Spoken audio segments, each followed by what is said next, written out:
Obrigado, Fábio. Estou me sentindo aqui importante, que eu ganhei um microfone de lapela.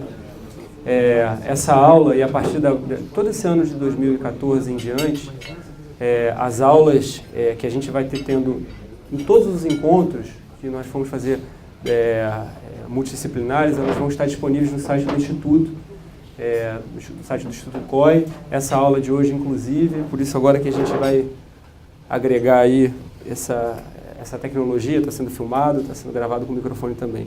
O Fábio pegou as apresentações mais legais, também as mais difíceis. A enzalutamida, que talvez seja, junto com a abiraterona, a grande droga para tratamento de câncer de próstata. Na plenária da ASCO do ano passado foi falado dela sem ter nenhuma razão, mas a pessoa que apresentou quis falar da enzalutamida, enfim. Eu vou falar rapidamente sobre alguns artigos de tumores não prostáticos geniturinários. Eu procurei dar um foco maior naquilo que fosse agregar para esse grupo, para o conhecimento tanto do clínico quanto do cirurgião, um conhecimento mais importante. Talvez o primeiro estudo e o mais importante, eu quis apresentar logo no início, é o SWITCH. Acho que eu estou na frente do pessoal daqui.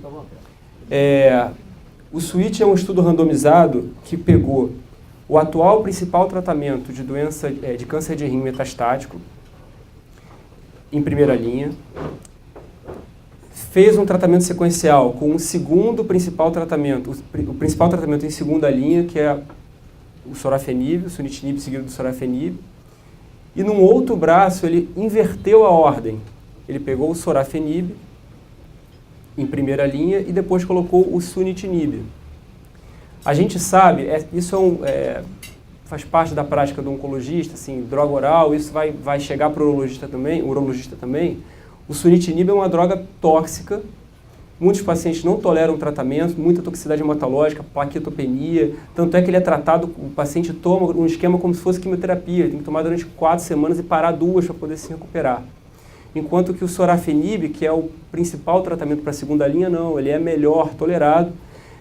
Então a sacada aí foi ver se haveria algum custo de sobrevida e de tratamento, de resposta ao tratamento, invertendo a ordem, já que esses são os 2 principais tratamentos atualmente. Esse foi o primeiro estudo randomizado comparando essa inversão da ordem. Foram 365 pacientes com um risco baixo ou intermediário, pelo menos uma lesão mensurável para que você pudesse avaliar a resposta. O protocolo era um braço com o sorafenib seguido do sunitinib após a progressão e outro braço com o sunitinib seguido do sorafenib após a progressão na dosagem padrão. E o desfecho primário, eu vou mostrar no próximo slide, era a sobrevida livre de progressão total de randomização para o evento que levasse à segunda linha terapêutica. E a terapia continuou até a progressão em intolerância. Esse aqui é o slide da apresentação, ou seja, o paciente ele era randomizado ou para o sorafenib 800 mg por dia, ou sunitinib 50 mg. O paciente apresentava uma progressão e aí ele invertia, ele passava ou para sunitinib ou para sorafenib e aí levava ao endpoint primário. O endpoint primário então não era sobrevida global, mas isso também foi avaliado. E quais foram as conclusões? Não teve diferença significativa nesse tempo para a randomização, o tempo para a progressão, nem na sobrevida global, nem no controle de doença entre esses 2 tratamentos sequenciais. Os medicamentos tiveram um benefício geral, independente da sequência, o perfil de efeito colateral é diferente, e aí entra uma coisa que é muito interessante. O efeito colateral ele era menos frequente na segunda linha de tratamento, mesmo para o paciente que fazia sunitinib na segunda linha. Não se sabe explicar muito bem, isso é uma subanálise, mas é um dado interessante, assim como os pacientes que mais chegaram, mais toleraram a segunda linha, foram aqueles que começaram com o sorafenib. O que faz todo sentido. Se você começa com uma droga menos tóxica, é lógico que você vai conseguir oferecer para o paciente numa segunda linha. Esse, na verdade, talvez seja o dado mais importante que a gente vai guardar, que necessita de um dado mais robusto, comparando bem, mas é muito interessante. Talvez esse seja um dos grandes dilemas do câncer de rim, a nefrectomia citoredutora para o paciente metastático, com metástase sincrônica.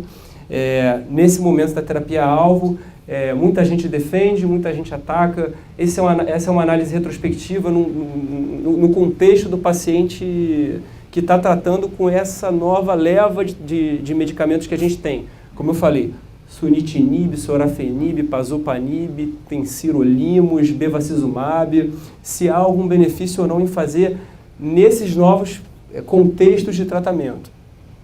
Foi feita uma comparação retrospectiva dos pacientes tratados com terapia-alvo que tinham ou não sido submetidos à nefrectomia. Todos os pacientes receberam terapia-alvo, a maioria recebendo sunitinib, que é o tratamento padrão para a primeira linha, sorafenib para a segunda linha, algumas pessoas recebiam tensirolinhos, bevacizumab e pazopanib. Pazopanib, desses todos aqui, talvez tenha sido o que chegou por último. Os pacientes, em média, tinham um perfil de prognóstico melhor, aqueles submetidos à nefrectomia, do que os que não foram operados, o que faz todo sentido. Você pensar que o paciente que está com um prognóstico pior, ele está num estado geral pior, então é menos provável que ele seja submetido à nefrectomia. A sobrevida global mediana nos pacientes submetidos à nefrectomia ou não foi de 20 versus 95, o benefício foi maior naquele paciente que tinha menos, um fator prognóstico menor, né? Quando a gente ajusta, olha aqui no gráfico, olha, o paciente que tinha uma sobrevida global maior do que 24 meses, o ganho dele com a nefrectomia era expressivo, 5 meses. Agora, se a sobrevida do paciente era de menos de 3 meses, ele praticamente não tinha benefício. O que faz todo sentido. O paciente tem uma expectativa de vida pequena. Você vai submeter o paciente a uma cirurgia, um procedimento cirúrgico, por menos invasivo que ele seja, ele já está consumido. Vou falar um pouco das razões de por que isso pode acontecer, mas o estado geral dele não vai se beneficiar tanto de fazer uma nefrectomia. E essa é a conclusão do estudo. Pode ser benéfico em pacientes com tumor sincrônico, mesmo após a ajuda de fatores prognósticos, mas os pacientes com menos tempo de vida esperada, eles vão ter um benefício marginal, né? Essa apresentação é muito interessante. De todos os tumores, assim, o tumor de rim, a gente conhece ele como um tumor estranho. Ele tem características diferentes, ele tem características prognósticas diferentes, e esse daí, na verdade, foi uma avaliação para agregar mais um aspecto prognóstico, que seria a linfopenia. A gente sabe que a linfopenia está associada com uma diminuição da imunidade. Não só, por exemplo, pacientes HIV positivos têm linfopenia porque o vírus ataca o linfócito. Pacientes subnutridos têm linfopenia, pacientes com infecção crônica eventualmente têm linfopenia. Isso pode estar associado a uma diminuição na sobrevida, pensando que o paciente que tem um tumor de rim, aquele tumor dá uma metástase, essa metástase se instala em algum lugar, e o sistema imunológico do paciente não é capaz de atacar essa metástase e destruí-la, o paciente vai acabar recidivando e morrendo da doença por causa disso. É um pouco complexo, mas vai um pouco de acordo com o que o Fábio está falando. A gente lembra que antes dessa terapia-alvo molecular toda que eu falei aqui, o principal tratamento, e ainda muita gente faz, é o interferon. O que o interferon é? Ele é uma citocina imunomoduladora. Ele nada mais faz do que estimular a resposta imune do paciente para atacar a célula tumoral. E o que ele viu? Ele fez uma análise retrospectiva, linfopenia até 3 meses antes da cirurgia, e o valor de corte da contagem dos linfócitos é 1.300 células. Eu achei isso muito interessante porque, assim, todo urologista, quando vai ver o risco cirúrgico do paciente, ele tem acesso ao hemograma, ele pode ver isso. Pô, será que o paciente com 800 linfócitos, uma linfopenia grave, será que esse paciente vai se beneficiar? Isso não é um fator prognóstico que está estabelecido ainda, mas talvez daqui para frente a gente vai acabar colocando ele junto com aqueles outros que a gente já conhece. Se viu a relação da contagem por estágio patológico, grau nuclear, TNM, foi associada com a menor sobrevida global, independente do estágio, idade e comorbidade. Isso sugere que aumenta significativamente a precisão dos fatores prognósticos, só que a gente não sabe ainda quanto que a gente vai ter de valor da linfopenia quando a gente colocar os outros fatores prognósticos já estabelecidos. Por exemplo, a gente sabe que a anemia, no paciente que tem uma imunidade baixa, ela está muito associada à linfopenia. Será que a anemia já não substitui, ou será que a linfopenia não substitui a anemia? Isso não se sabe. A curva está aqui. A gente consegue ver para o paciente que teve que teve uma contagem de linfócitos menor que 1.300, comparado com um paciente que teve uma contagem maior, e um follow-up de 12 meses, nem é um follow-up tão longo, né?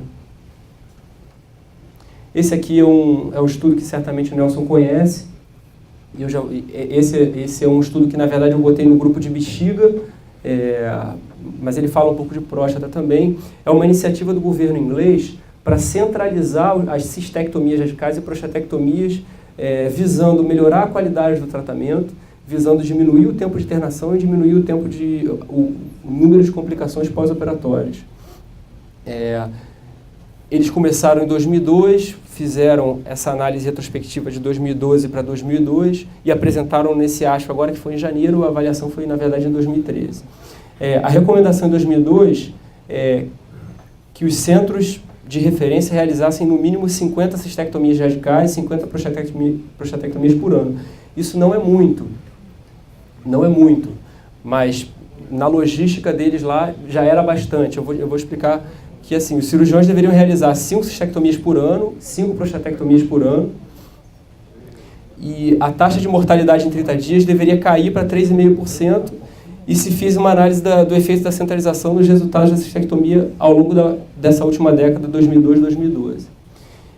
E o que se viu? Inicialmente, 85% dos centros, ou seja, 35% de todas as cistectomias, e 70,9% dos cirurgiões, ou seja, 40% de todas as cistectomias, estavam realizando menos do que o recomendado pelos padrões antes dessa recomendação do NICE. A gente sabe que o sistema de saúde da Inglaterra é diferente do nosso, o governo tem uma capacidade de controlar melhor isso. Atualmente isso está acontecendo, ou seja, a Secretaria de Estado tenta controlar a regulação de vagas, o convênio tenta verticalizar, isso está acontecendo por outras razões, o foco aqui de fato era a qualidade. Uma década após, 50% dos centros, ou seja, uma diminuição de 90% das cistectomias e 42% dos cirurgiões ainda continuavam realizando menos do que o padrão recomendado, ou seja, houve uma aderência massiva para que se seguisse os padrões que o governo indicava. E apenas 12,5% de todas as cistectomias foram realizadas em centros não conformes ou cirurgiões que não estavam de acordo com o necessário, né? Não teve diferença na incidência de complicações, mas a taxa de reintervenção foi maior no paciente que tinha baixo volume, baixa experiência. A mortalidade precoce e total foi menor nos grupos de grande volume de cirurgiões, e a queda das taxas de mortalidade precoce e tardia, assim como o melhor desfecho mostrou que houve uma melhoria na prestação de serviço através da centralização. Esse estudo é muito interessante, na verdade mostra que realmente haver uma polarização para algumas cirurgias específicas é aparentemente melhor na realidade dos ingleses. Tem uma série de considerações a fazer a nossa, mas isso mostra realmente que houve um benefício, tanto para o cirurgião, tanto para o médico, quanto para o paciente. Eu separei aqui 2 artigos que foram publicados no último mês, só para não deixar passar, porque me pareceram muito interessantes. Um é esse editorial do Annals of Oncology, falando sobre uma revisão sobre indicações de linfadenectomia retroperitoneal pós-quimioterapia, que é um assunto, é uma coisa que poucas vezes a gente vê, mas quando a gente vê é interessante a gente lembrar sempre. Ele fala que o estágio 1, a maioria dos pacientes está curada por quectomia, tem um risco apenas de metástase oculta se o paciente tiver invasão vascular. Eu estou falando aqui no caso dos tumores não seminomatosos, mas aí no caso a opinião inicial do especialista é apenas fazer acompanhamento, não indicar a cirurgia. No estágio 2, a dissecção linfonodal, caso o linfonodo em questão seja menor do que 3 centímetros, é viável, acima de 3, eventualmente, por uma questão técnica, não pode ser, ele coloca que não pode ser, e se o paciente tiver uma elevação dos marcadores tumorais, talvez isso indique uma doença sistêmica, então também ele não deve ser operado. Se o linfonodo é maior do que 1 centímetro, tem que ser abordado, ou seja, tem benefício de ganho de sobrevida, e se o linfonodo é menor do que 1 centímetro, ele cita uma série de estudos tentando mostrar que tem benefício, só que assim, só com vigilância, a sobrevida livre de doença tardia de 97%. Então, será que vale a pena você pegar um paciente que normalmente é jovem, com um risco de recidiva de 3% e fazer uma linfadenectomia com um risco de incontinência urinária e impotência sexual que pode variar de 5, 10 até 20%? Aparentemente não. E talvez o mais interessante seja isso aqui, a doença refratária QT, que aparentemente o paciente que está tratando tem doença linfonodal estabelecida, começa a fazer quimioterapia, a doença está progredindo, está aumentando, não está respondendo à quimio, e a alfa-fetoproteína, não o beta-HCG, estão elevados, tem um benefício, tem estudos sendo feitos, já alguns análises retrospectivas, mas tem estudos sendo feitos sugerindo que o paciente tem benefício em parar a quimio e ser operado. Desde que seja só a elevação da alfa-fetoproteína e a doença seja limitada ao reto peritônio.